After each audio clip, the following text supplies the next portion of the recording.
The daughters of Minos stayed home and wove instead of going out and worshipping the god Bacchus. They told 3 stories. Bacchus became angry that they were not celebrating him, so he turned their weaves into vines and the sisters into bats. Ino, Bacchus's aunt, begins to brag about Bacchus, and Juno becomes angry. Juno sends a Fury to go make Ino and her husband Athamas insane. The Fury agrees. Because he is crazy, Athamas catches his son thinking he's a lion cub and smashes his head. Since she is crazy as well, Ino runs off with her daughter and jumps off of a cliff into the ocean to get away from Athamas. Juno feels grief, so she makes Ino and her daughter the sea goddesses.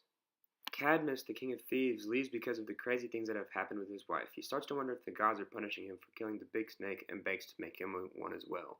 Perseus then wanders to Atlas's garden. At first, Atlas doesn't let him in, but Perseus shows him Medusa's head and turns Atlas into a mountain.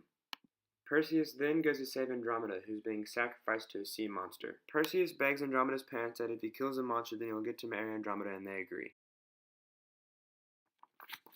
Perseus then kills the monster. After he kills the monster, like they agreed, Perseus and Andromeda get married. First, he saw the Eye of Grae, witch-like woman who shared one eye. He found Medusa with the eye and found a way to look at her through a reflection. He did this and cut her head off. Medusa used to be so beautiful that Neptune fell in love, but Minerva didn't approve, so she made Medusa ugly.